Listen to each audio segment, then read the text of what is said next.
Assalamualaikum warahmatullahi wabarakatuh. Ketemu lagi di The Bayu Barokah Show. Kali ini episode 10 bersama saya Dr. Rahman Bayu. Ini untuk episode kali ini kita akan sedikit rileks ya. Ketika kemarin kita banyak ngomongin tentang penyakit, tentang COVID.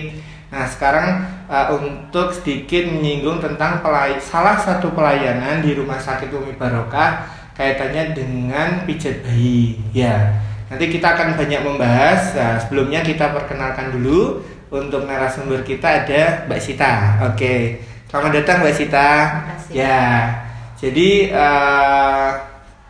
ini ya Mbak ya. Jadi terkait di Umi Barokah kita kan ada pelayanan baby spa. Cuman baby spa itu sendiri kan macam-macam pelayanannya. Cuman untuk hari ini atau kesempatan kali ini kita lebih banyak membahas tentang pijat bayi, kira-kira gitu ya Mbak ya? Iya betul. Oke, nah mungkin kita awali dulu dengan apa sih sebenarnya? Karena gini Mbak, saya membayangkan ya zaman saya kecil dulu itu kok kayaknya istilah mungkin pijat bayi itu ada, tapi itu dilakukan oleh orang tua seperti itu. Tapi istilah baby spa itu tidak ada waktu zaman saya dulu waktu kecil. Nah mungkin sekarang bisa dispesifikan untuk pijat bayi yang dilakukan di baby spa Umi Barokah yang oleh tenaga medis itu kira-kira seperti apa Mbak?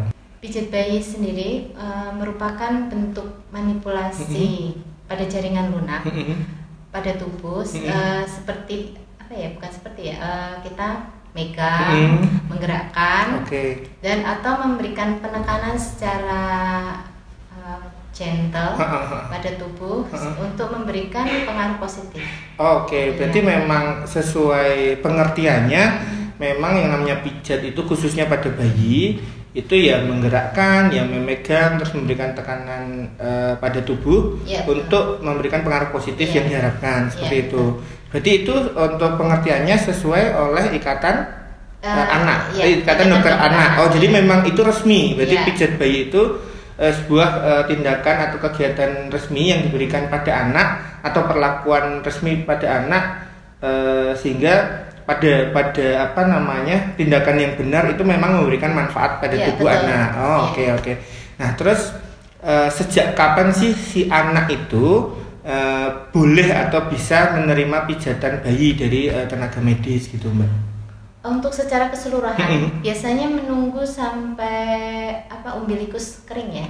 Jadi tali pusar lepas itu akan bisa dipijat secara keseluruhan. Tapi kalau untuk kasus-kasus tertentu seperti anak prematur bisa dilakukan tapi harus menghindari area perut. Gitu. Iya, karena kan umbilikus masih basah dan sebagainya, takutnya terjadi sesuatu. Berarti pada dasarnya memang bahkan sejak setelah kelahiran, khususnya tadi setelah untuk tali pusar itu lepas, nah itu sudah boleh dipijat. Itu jadi sekitar 2 minggu, 5 atau 10 hari ya biasanya lepasnya tali pusar itu. Tapi pada kondisi tertentu khususnya prematur itu memang boleh dipijat asal sudah lepas, tapi menghindari bagian perut ya, karena pada prematur mungkin kondisinya beda gitu Mbak. Berarti memang boleh sedini itu sebenarnya. Tadi disampaikan kira-kira di 2 minggu usia bayi. Nah kalau ngomongin fungsinya Mbak secara umum, kan orang tua kan kadang ya maksudnya pengen gitu, tapi kan kadang tuh tidak tahu secara detail sebenarnya tuh fungsinya tuh apa gitu untuk pijat bayi itu. Untuk fungsi daripada pijat bayi yang paling gampang aja itu bikin bayi lebih lelap tidurnya. Karena hormon stresnya itu akan lebih menurun. Itu apabila dilakukan pijatan yang benar. Terus optimalisasi dari tumbuh kembang si bayi juga akan terstimulus. Selain itu untuk meningkatkan sistem imun tubuh, membuat bayi juga lebih percaya diri untuk aktivitas yang baru kan. Soalnya dari lahir di perut belum pernah tersentuh, kayaknya digerakin, dipijat kayak gitu kan.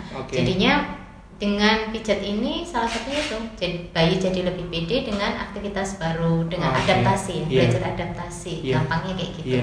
Berarti ini ya Mbak ya paling dasar itu memang si bayi itu lebih rileks, jadi untuk tidur juga lebih lelap, Terus tadi ya tentu karena bayi itu dipegang terus digerakkan, jadi akan ada stimulus yang itu jelas penting atau baik untuk perkembangan tumbuh kembang anak. Terus yang tadi secara nggak langsung Mbak Sita menyampaikan terkait imunitas juga, itu imunitas juga akan meningkatkan pada bayi. Jadi aktivitas pijat bayi itu meningkatkan imunitas. Terus yang terakhir tadi disampaikan kaitannya dengan mengenalkan hal yang baru, karena si bayi itu yang mungkin tadi baru beberapa minggu, salah satu aktivitas itu kan yang dikenalkan yaitu dipijat, dan dia digerakkan ekstremitas atau tangan kakinya, sehingga di situ pengalaman baru bagi si anak itu sudah dikenalkan sejak awal. Kira-kira seperti itu ya Mbak ya. Nah, terus sekarang pertanyaannya, kalau itu tadi kalau karena kita di Umi Barokah yang melakukan kan tenaga medis ya Mbak ya. Nah, kira-kira supaya masyarakat atau pemirsa ada gambaran apa sih bedanya yang ketika itu dilakukan, atau tadi yang disampaikan pijat bayi itu dilakukan oleh orang yang bukan tenaga medis gitu loh. Jadi apakah memang ada cara-cara tertentu yang harus dipahami sehingga ketika salah itu akan malah membahayakan si bayi, atau seperti apa? Kalau kami di Umi Barokah kebetulan kan yang melakukan semua tenaga medis, ada fisioterapi, bidan dan perawat. Jadinya semuanya berdasarkan ilmu yang jelas. Kita paham anatomi, kita paham posisi peredaran darah dan sebagainya, otot mana yang bisa digerakkan, gerakannya ke arah mana. Sedangkan untuk pijat tradisional, yang saya dengarkan juga ilmunya terbatas mungkin jadi tidak spesifik untuk anak. Betul, yang mungkin juga turun temurun, tidak didasari dengan ilmu yang pasti.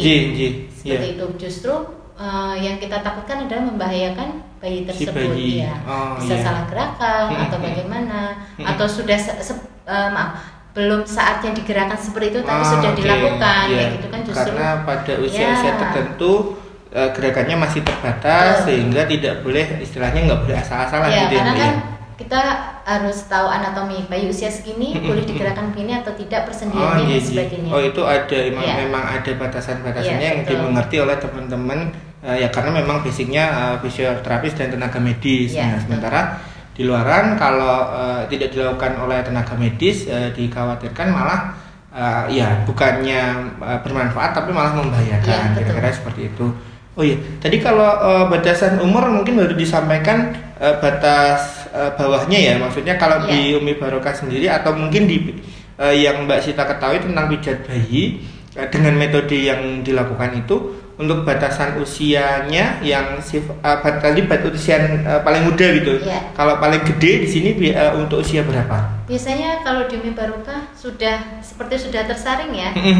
Balita maksimal 5 tahun biasanya. 5 tahun. Jadi tapi biasanya kalaupun ada yang datang 7 tahun saat nemenin adiknya ya tetap kita. Oh gitu. Oh iya, tapi rata-rata mungkin yang datang untuk balita ya Mbak ya. Tapi paling banyak di usia berapa, 1-2 tahun gitu atau atau beberapa bulan awal gitu? Iya, biasanya di bawah 1 tahun itu yang rutin ya. Oh gitu. Iya, karena pijat bayi sendiri sangat bagus dilakukan di bawah umur 1 tahun, itu kan akan membantu mengoptimalkan. Oke. Jadi memang untuk pasien atau customer lah istilahnya yang paling banyak di usia segitu. Kalau saya ingin gambaran secara teknis ya, karena kan Mbak Sita sehari-hari sebenarnya ya tadi kan kalau dari definisi kan cuma tergambar adanya digerakkan, dipegang, sama diberi tekanan. Nah, pada prosesnya itu ada yang mungkin minyak khusus atau obat khususnya gitu nggak? Maksudnya sebagai gambaran aja gitu? Tidak ada. Kalau di Umi Barokah kita pakai baby oil biasa atau lotion yang kebetulan disediakan di sini itu yang hipoalergi. Tapi kalau ada maksudnya bayi yang bawa sendiri, kami persilahkan, karena kan kulit bayi itu sangat sensitif. Nggak semuanya katakan si A cocok dengan baby oil yang ini, tapi si B ternyata tidak kayak gitu. Jadi pada dasarnya memang nggak ada obat khusus ya. Itu fungsinya cuma untuk memberikan rasa nyaman juga ke bayi, karena pasti pas mijit itu supaya tidak tidak keset ya. Bayi kan lecin kan, di bayi juga lebih enak. Tapi di sini yang jelas kita menyediakan yang hipoalergenik ya Mbak ya, jadi tidak membuat alergi dari anak, Tapi kalau dari anak atau orang tua membawa, jadi itu bisa menggunakan itu. Silakan. Oh iya, oke. Nah, terus ya mungkin kalau gambaran pelayanan ini sebatas gambaran aja ya Mbak ya, di Umi Barokah sendiri kan sebenarnya nggak hanya pijat tapi baby spa gitu, jadinya baby spa Umi Barokah. Nah mungkin Mbak Sita untuk pelayanan selain pijat yang bisa misalnya saya pelanggan nih, saya datang, nah itu pelayanan yang ditawarkan apa aja Mbak? Selain pijat kita ada renang, gunting kuku bayi. Biasanya kan ada orang tua yang takut ya untuk gunting bayi, terutama untuk di bawah usia 6 bulan itu kan sangat ini ya riskan ya. Kami menyediakan pelayanannya. Terus renang atau biasa dikenal di masyarakat itu spa. Jadi habis dipijat renang seperti itu. Dan juga potong rambut bayi. Oke. Jadi potong rambut bayi juga bisa. Tadi potong gunting, potong kuku, terus ya itu ya spa ya Mbak ya, sama pijat bayi. Nah itu rata-rata orang tua yang datang itu memang paling banyak tapi pijat ya Mbak ya, atau si spanya lebih banyak pijat? Kalau pijat lebih banyak, tapi spa renang juga lumayan sih. Tapi bisa berarti memang bayi itu pijat terus sekaligus paketan dengan renang. Bisa. Untuk renang ada batasan umurnya nggak, sama nggak atau gimana? Oh beda. Kalau renang kita tunggu sampai usia 2,5 bulan minimal, dengan berat badan minimal 2,5 kilo. Oh jadi ada batasan usia dan batasan berat. Oke, karena memang beda ya ininya maksudnya nggak mungkin kita kurang dari 1 bulan. Soalnya berhubungan dengan pelampung juga, kalau terlalu kecil. Oh iya, pakai pelampung yang di kepala, kalau terlalu kecil berujut. Ya. Oke, jadi kalau mungkin batasan usia tadi yang untuk renang maksimalnya mungkin beratnya gitu supaya ada gambaran. Beratnya maksimal 10 sampai 11 kilo mungkin ya. Dan juga untuk usia sekitar 11 sampai 12 bulan tergantung tinggi anaknya. Karena kalau kedalaman kolam yang kita punya tidak begitu dalam. Sekitar 90 cm aja. Jadi kemungkinan nanti kalau lebih di atas 12 tahun tuh sudah bisa jinjit. Oh iya, jadi nggak ngapung. Nggak seru. Iya. Oke. Ya, jadi memang untuk renang ada batasan umur yang lebih sempit ya Mbak ya. Jadi tadi di 2,5 bulan dengan berat badan 2,5 kilo minimal. Terus untuk maksimal atau paling gede itu di 11 sampai 12 bulan. Dengan tinggi ya nggak lebih dari 90 cm ya, karena si kolam itu sendiri kira-kira dalamnya 1 meter. Oke, terus selanjutnya untuk kembali ke pijat ya Mbak ya. Tadi kan kita suka bahas tentang pelayanan baby spa, tadi sudah disebutkan oleh Mbak Sita. Untuk kembali ke pijat, sebenarnya tadi kan kita membahas baru batasan usia. Nah sekarang pada kondisi apa saja sih pijat bayi itu tidak boleh dilakukan pada si bayi gitu? Kalau di rumah sakit Umi Barokah yang tidak boleh kita pijat itu, atau maaf istilahnya kita tolak untuk dipijat di saat bayi demam terutama. Sumber pun sumber itu hangat ya. Hangat itu juga nggak boleh. Imunisasi belum ada 4 hari. Setelah imunisasi belum ada 4 hari. Batuk yang berat ya, batuk yang berat, muntah yang sering, itu pasti akan kita anjurkan untuk periksa ke dokter aja. Oke. Ya. Jadi memang kondisi apalagi di tengah pandemi seperti ini ya Mbak ya, kita memang harus berhati-hati sekali karena menyangkut kesehatan anak juga. Tadi batas untuk keluhan-keluhan tertentu, demam, batuk itu jelas kita malah diarahkan untuk periksa ke dokter spesialis anak. Betul. Selebihnya terkait imunisasi ya, kalau belum ada berapa hari tadi Mbak? Sebelum 4 hari. Jadi minimal lebih dari 4 hari gitu ya? Maksudnya gitu. Oke. Jadi memang kalau habis imunisasi itu setelahnya baru boleh 4 hari gitu ya? 4 hari post imunisasi. 4 hari post imunisasi, oke ya, karena ada kemungkinan demam dan sebagainya ya.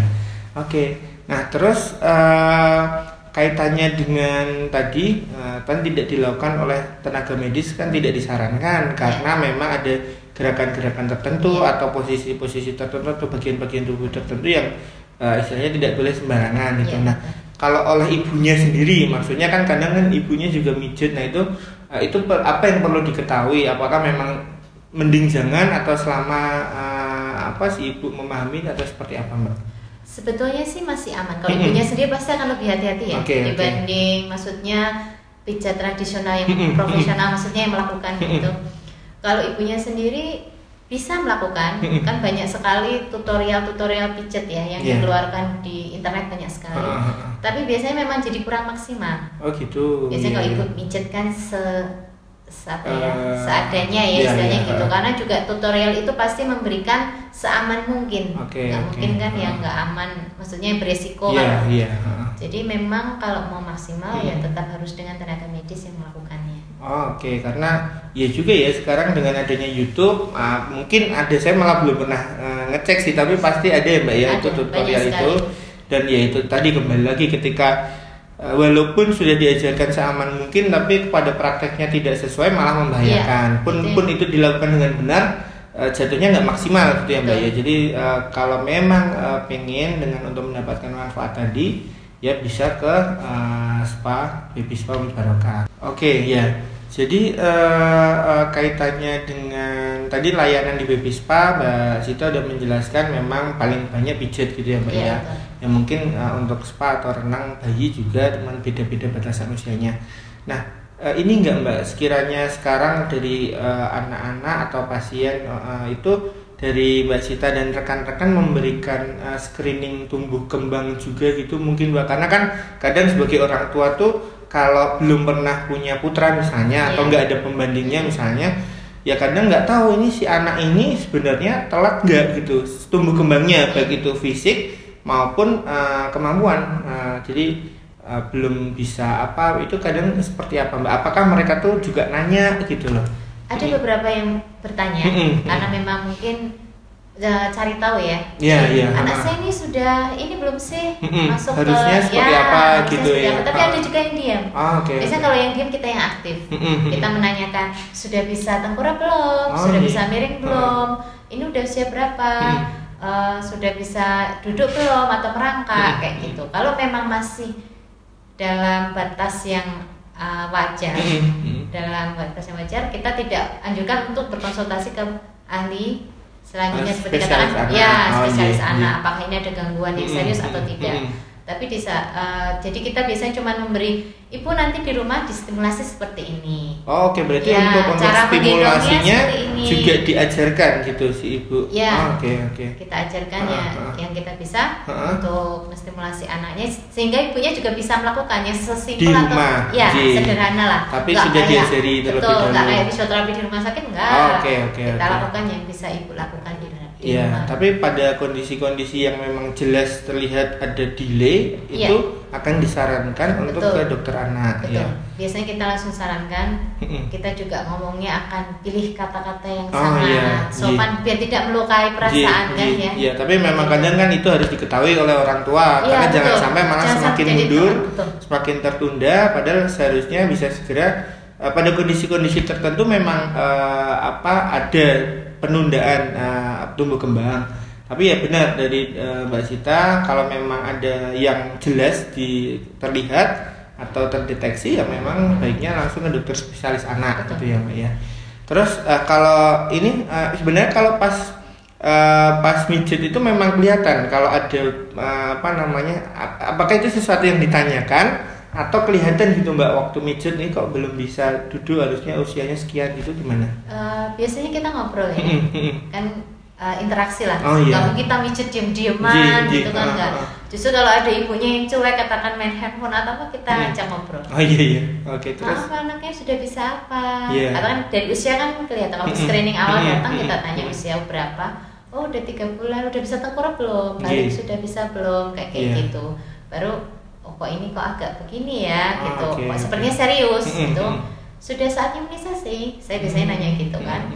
Kalau belum, nanti pas imunisasi coba dicek ke dokter sekalian, tanya dokternya. Bisa sekaligus ditanyakan ke dokter. Bisa sekaligus ditanyakan apakah anak saya ini tumbuh kembangnya sudah sesuai belum.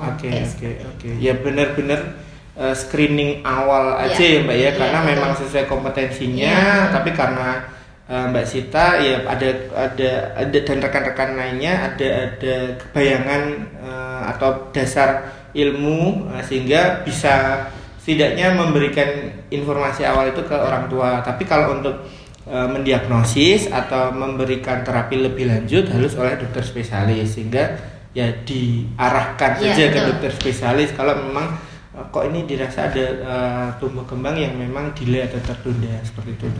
Ya harapannya sih yaitu sekaligus setiap anak ketika datang ke baby spa, kalau manfaat yang tadi disampaikan dari pijat kan jelas itu akan didapat, tapi sekaligus ada interaksi dengan Mbak Sita dan rekan-rekan di sana. Jadi minimal ada orang tua itu akan tahu gitu kalau misalnya si anak ini harusnya seperti ini kok belum, nah nanti akan diarahkan ke dokter spesialis anak. Atau mungkin harusnya imunisasi kok belum, misalnya seperti itu bisa diarahkan juga.